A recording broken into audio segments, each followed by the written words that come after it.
Hey, how's it going everybody? It's Tanner here, and welcome back to a new Ninjago Season 11 Ice Chapter discussion video here on the channel. In today's video, we're going to be talking about the Ice Chapter as a whole, and what I thought about it overall. So in this video, we're going to go ahead and talk about some things that I enjoyed, some things that I really didn't enjoy, and then I guess I'll give my final verdict on the actual season itself when I get done here. Now again, it's not really an entire season, but for the purposes of this video, we will be separating the Fire Chapter and the Ice Chapter and treating them as, completely different seasons, because in a way they are completely different. While the Fire Chapter was really kind of ridiculous and over the top, the Ice Chapter kind of takes a step back a little bit and kind of tries to tell a more human type of story, which I really enjoy. Kind of ironic considering how Zane is going to be the overall main antagonist of the whole thing, which we do know that he is the Ice Emperor. That was confirmed pretty much early on by several leaked sources, but it was actually confirmed in the episodes itself. And when that happened, I wasn't really surprised, which I felt like maybe was the fault of leaks and deception, but in a way the actual episodes kind of make it seem like, Zane is the Ice Emperor. They kind of give you clues here and there,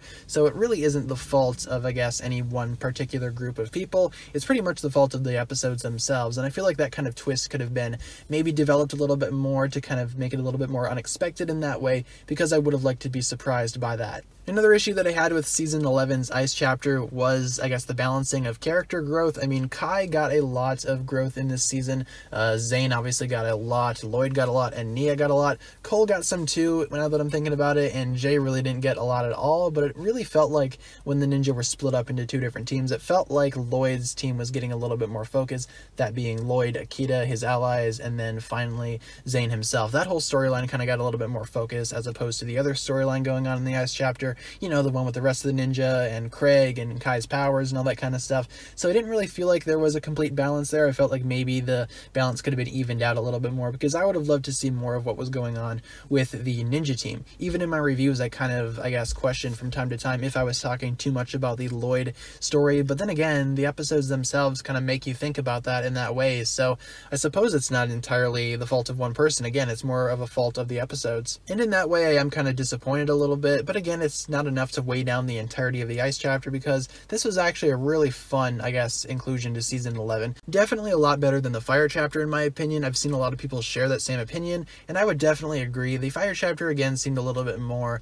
I guess, weak compared to this season. I mean, the Ice Chapter itself was pretty solid, all things considered, with a very solid setting in terms of the Neverrealm, solid villains, including the Ice Emperor, who was really cool for his time, as the Emperor and not Zane, and then Vex was kind of cool as well. Both of those villains, in my opinion, definitely outshine Asphira from the last chapter of Ninjago, so I was really happy to see some actual decent villains this time around. And overall, I guess I'm not too upset about how the Ice Chapter turned out. It still is a pretty solid Ninjago story. Again, it's not my favorite thing out there, and it's definitely not my least favorite. It's kind of average in my opinion, but I feel like it's a very high average as well. It's not really a low average, it's a pretty solid average. And I keep on using the word solid because that's pretty much how I can describe the Ice Chapter. It's solid. It's not great, it's not terrible, it's right in the middle where it needs to be. And while I would have liked to see it be a little bit more than simply just good, in my opinion, that's all it is. And with that being said, they'll just about do it for my official verdict on the Ice Chapter. I think it's pretty good. So with that being said, guys, let me know down below in the comments what you think about this. What do you think of the Ice Chapter overall,